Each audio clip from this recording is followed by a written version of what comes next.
AB जानकारी educational YouTube channel में पुनः आपका एक बार फिर स्वागत है। जैसा कि आपको जानकारी होगा कि सी टेट का एक सीरीज चल रहा है जिसमें हम लोग बाल विकास के प्रश्नों को हल कर रहे हैं, जिसमें भाग 1 में 1 से लेकर 10 तक का क्वेश्चन हल हो चुका है और हम जो है 11 से 20 तक का इस वीडियो में शामिल करने जा रहे हैं। तो 11 नंबर का जो पहला क्वेश्चन है 11 नंबर पर आज ही 10 ही क्वेश्चन शामिल किया जाएगा। उसमें कह रहा है कि शिशुओं के मानसिक विकास हेतु निम्न में से किन बातों का विशेष ध्यान रखना चाहिए। क्वेश्चन एक बार पुनः सुन लीजिए। एक बार में क्वेश्चन समझ में नहीं आता है, अगर 2 बार हम क्वेश्चन बोल देंगे तो आसानी से समझ में आ जाएगा। फिर भी किसी प्रकार की समस्या है तो आप जो है कमेंट करके अपनी समस्याओं का हल पा सकते हैं। तो 11 नंबर जो क्वेश्चन है वो कह रहा है कि शिशुओं के मानसिक विकास हेतु निम्न में से किन बातों का विशेष ध्यान रखना चाहिए। ये है बातचीत का अवसर प्रदान करना चाहिए, बी है निरीक्षण संवेदन एवं प्रत्यक्षीकरण का अवसर प्रदान करना चाहिए, सी है कल्पना और स्मृति के विकास का ध्यान रखना चाहिए और डी है उपयुक्त सभी। और क्वेश्चन नंबर 11 जो है इसका सही जो जवाब है वह है डी जो है इसका सही जवाब है, यानी कि उपयुक्त सभी। इसमें सभी चीज़ें जो है शामिल है। अगला हमारा क्वेश्चन है क्वेश्चन नंबर 12। क्वेश्चन नंबर 12 जो कह रहा है कि शिशुओं के नैतिक एवं चारित्रिक विकास हेतु, क्वेश्चन सुनिए, शिशुओं के नैतिक एवं चारित्रिक विकास हेतु हमें क्या करना चाहिए। ए, माता पिता एवं शिक्षकों को शिशुओं के समक्ष अच्छे आचरण प्रस्तुत करना चाहिए, उन्हें महापुरुषों की जीवन गाथा सुनाना चाहिए, सी, उन्हें आदर्श चरित्र वाले वीरों एवं नेताओं की गाथाएं सुनाना चाहिए और डी उपयुक्त सभी। क्वेश्चन सुन लीजिए, शिशु के नैतिक एवं चारित्रिक विकास हेतु हमें क्या करना चाहिए। ए, माता पिता एवं शिक्षकों को शिशुओं के समक्ष अच्छे आचरण प्रस्तुत करना चाहिए, बी, उन्हें महापुरुषों की जीवन गाथा सुनाना चाहिए, सी, उन्हें आदर्श चरित्र वाले वीरों एवं नेताओं की कथाएं सुनाना चाहिए और डी उपयुक्त सभी। और 12 का जो सही जवाब होगा वह होगा डी उपयुक्त सभी। जो उपयुक्त सभी होगा यही इसका सही जवाब होगा। और चलते हैं क्वेश्चन नंबर 13 नंबर पर कि 13 नंबर क्वेश्चन क्या कह रहा है। तो देखिए, शिशुओं के मानसिक स्वास्थ्य हेतु निम्न में से क्या अत्यंत आवश्यक है। पहला, बड़ों का स्नेह, दूसरा दंड, तीसरा पुरस्कार और चौथा अच्छे शिक्षक। और 13 नंबर का सही जवाब है ए, बड़ों का स्नेह। ध्यान दीजिए, 13 नंबर का जो सही जवाब है वह है 13 नंबर का सही जवाब है वह है ए। अगला चलते हैं क्वेश्चन, ध्यान दीजिए। 13 नंबर में जो दिखाई दे रहा है कह रहा है कि शिशुओं के मानसिक स्वास्थ्य तो निम्न में से क्या अत्यंत आवश्यक है। इसका सही जवाब है ए। और अगला क्वेश्चन जो है 14 नंबर पर है, शिशु अवस्था की अवधि होती है।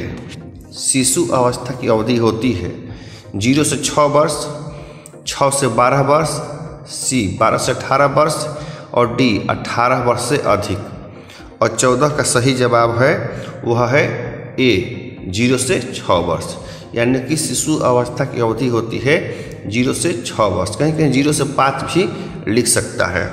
इसके आगे 15 नंबर जो क्वेश्चन है, शिशु अवस्था की मनोवैज्ञानिक विशेषता निम्न में से कौन है। शिशु अवस्था की मनोवैज्ञानिक विशेषता निम्न में से कौन है।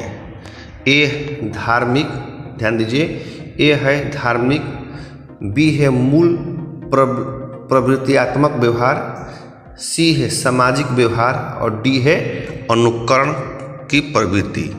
इसके जवाब आपको देना है और 15 का सही जवाब होगा वह होगा मूल प्रवृत्तियात्मक व्यवहार। सुन लीजिए, समझ लीजिए कि शिशु अवस्था की मनोवैज्ञानिक विशेषता कौन है। तो शिशु, देखिए शिशु मतलब क्या कि उसका उम्र जो 4-5 साल है, तो शिशु का जो भी होगा उसमें धार्मिक संस्कार नहीं आ सकता है। एक छोटा बच्चा धर्म संस्कार को नहीं समझ सकता है, सामाजिक व्यवहार को भी नहीं समझ सकता है, अनुकरण की प्रवृत्ति भी थोड़ा सा बाद में आती है। शिशु जो भी व्यवहार करता है वह है मूल प्रवृत्ति के आधार पर जो है व्यवहार करता है। इस प्रकार जो है 15 का सही जवाब होगा वह होगा आपका डी। और क्वेश्चन नंबर 16 चलते हैं। 16 नंबर कह रहा है मनोवैज्ञानिक जीवन की किस अवस्था को बाल्यावस्था मानते हैं। मनोवैज्ञानिक जीवन की किस अवस्था को बाल्यावस्था मानते हैं। ए 0 से 6 वर्ष, बी 6 से 12 वर्ष, सी 12 से 18 वर्ष और डी 18 वर्ष से अधिक।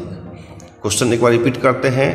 मनोवैज्ञानिक जीवन की किस अवस्था को बाल्यावस्था मानते हैं। ए 0 से 6 वर्ष, बी 6 से 12 वर्ष, सी 12 से 18 वर्ष और डी 18 वर्ष से अधिक। और 16 का जो सही जवाब होगा वह होगा आपका 16 के बी, जो है 16 के जो है सही जवाब जो है बी होगा। ये डी पर गलत लग गया है, 16 का सही जवाब होगा बी। यानी कि मनोवैज्ञानिक जीवन की किस अवस्था को बाल्यावस्था मानते हैं, तो 6 साल से 12 साल का जो उम्र है उसी को मनोवैज्ञानिक जो है बाल्यावस्था मानते हैं। अगला क्वेश्चन चलते हैं 17 नंबर पर। 17 नंबर क्या कह रहा है कि बाल्यावस्था के संबंध में, क्वेश्चन सुन लीजिए 17 नंबर, बाल्यावस्था के संबंध में निम्न में से कौन सा कथन सत्य है। बाल्यावस्था के संबंध में निम्न में से कौन सा कथन सत्य है। ए चुस्ती की आयु, बी प्रारंभिक विद्यालय की आयु एवं समूह की आयु, सी गंदी आयु और डी उपरोक्त सभी। क्वेश्चन रिपीट करते हैं 17 नंबर। बाल्यावस्था के संबंध में निम्न में से कौन सा कथन सत्य है। ए चुस्ती की आयु, बी प्रारंभिक विद्यालय की आयु, सी गंदी आयु और डी उपयुक्त सभी। और 17 का सही जवाब होगा वह होगा डी। 17 का सही जवाब जो होगा वह होगा डी। क्यों होगा, क्योंकि देखिए बाल्यावस्था में हमेशा लड़का जो है चुस्त रहता है, तबीयत भी खराब रहता है तो दौड़ते फांदते रहता है। इस प्रकार ये भी सही है। और बी में कह रहा है कि प्रारंभिक विद्यालय की आयु, मतलब कि प्रारंभिक विद्यालय मतलब में नामांकन उसका हो जाता है, इस प्रकार ये भी सही है। और सी है गंदी आयु, कहने का मतलब कि इस अवस्था में 6 साल 7 साल की उम्र में बालक जो है बहुत खेलता कूदता है, इसलिए कपड़े और उसका शरीर हमेशा गंदा रहता है, इसलिए उसको गंदी आयु कहते हैं। इस प्रकार ए भी सही है, बी भी सही है, सी भी सही है, इसलिए इसका सही जवाब डी होगा उपयुक्त सभी। तो अगला चलते हैं 18 नंबर क्वेश्चन पर। 18 नंबर क्वेश्चन क्या है कि बाल्यावस्था जीवन का अनोखा काल है। बाल्यावस्था जीवन का अनोखा काल है, यह कथन किस मनोवैज्ञानिक का है। हॉरलॉक, बी ब्लेयर एम जोन्स, सी कोल एम ब्रूस और डी सिम्पसन। क्वेश्चन बहुत अच्छा है, आप लोग थोड़ा सा विचार करके बताइए। बाल्यावस्था जीवन का अनोखा काल है, यह कथन किस वैज्ञानिक का है। ए हॉरलॉक, बी ब्लेयर एम जोन्स, सी कोल एम ब्रूस और डी सिम्पसन। और इसका सही जवाब होगा इस प्रश्न का जो है वह होगा, क्या होगा बताइए, सी कोल एम ब्रूस। कोल एम ब्रूस ने कहा था, 18 का सी जवाब होगा। इसने कहा था कि बाल्यावस्था जीवन का अनोखा काल है। अगला क्वेश्चन है 19 नंबर। बाल्यावस्था जीवन का निर्माण काल होती है। बाल्यावस्था जीवन का निर्माण काल होती है।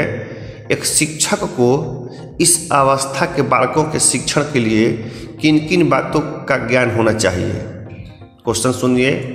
बाल्यावस्था जीवन का एक निर्माण काल होती है। एक शिक्षक को इस अवस्था के बालकों के शिक्षण के लिए किन किन बातों का ज्ञान होना चाहिए। ए बालकों की आधारभूत आवश्यकताओं की पूर्ण जानकारी होनी चाहिए। बी बालकों की समस्याओं एवं परिस्थितियों की पूर्ण जानकारी होनी चाहिए। सी बालकों की व्यवहारों को अच्छे मार्ग में रूपांतरित एवं परिवर्तित करने की क्षमता होनी चाहिए। और डी उपयुक्त में से सभी कथन सत्य है। और इसका सही जो जवाब होगा वह कौन होगा बता सकते हैं। आप ही थोड़ा सा समय दे रहे हैं, आप इसको समझिए और बताने की कोशिश कीजिए कि 19 नंबर का सही जवाब क्या होगा। और इसका सही जवाब होगा डी, सभी सत्य है। यानी कि बाल्यावस्था जीवन का निर्माण काल होती है।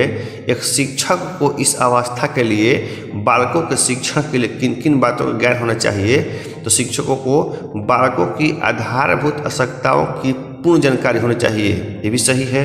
दूसरा बी है, बालकों की समस्याओं एवं परिस्थितियों की पूर्ण जानकारी होनी चाहिए, ये भी सही है। और सी, बालकों की व्यवहारों को अच्छे मार्ग में रूपांतरित एवं परिवर्तित करने की क्षमता होनी चाहिए, ये भी सही है।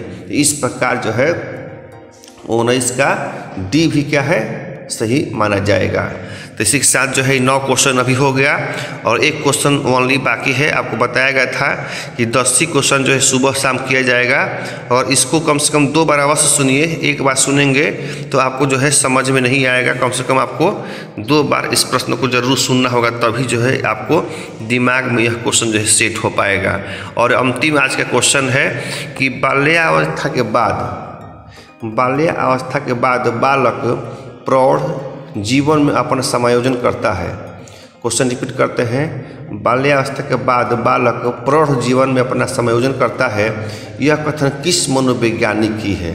ए हिलिंगबर्ट, बी ब्लेयर, सी सिम्पसन और डी हॉरलॉक। और 20 का जो सही जवाब होगा आप बताइए, 20 का सही जवाब क्या होगा। तो 20 का जो सही जवाब होगा वह होगा ए हिलिंगवर्थ। यानी कि बाल्यावस्था के बाद बालक प्रौढ़ जीवन में अपना समायोजन करता है, यह कथन किस मनोवैज्ञानिक का है। तो यह जो है हिलिंगवर्थ का जो है यह कहा हुआ बात है। तो इसी के साथ जो है आज का ये 10 क्वेश्चन जो है समाप्त हो रहा है बाल विकास का। और अगले जो है नेक्स्ट वीडियो में अगले सुबह या शाम 10 क्वेश्चन इसी टॉपिक से हम आपको उपलब्ध कराएंगे। मुझे आशा है कि इससे आपको जरूर लाभ होगा।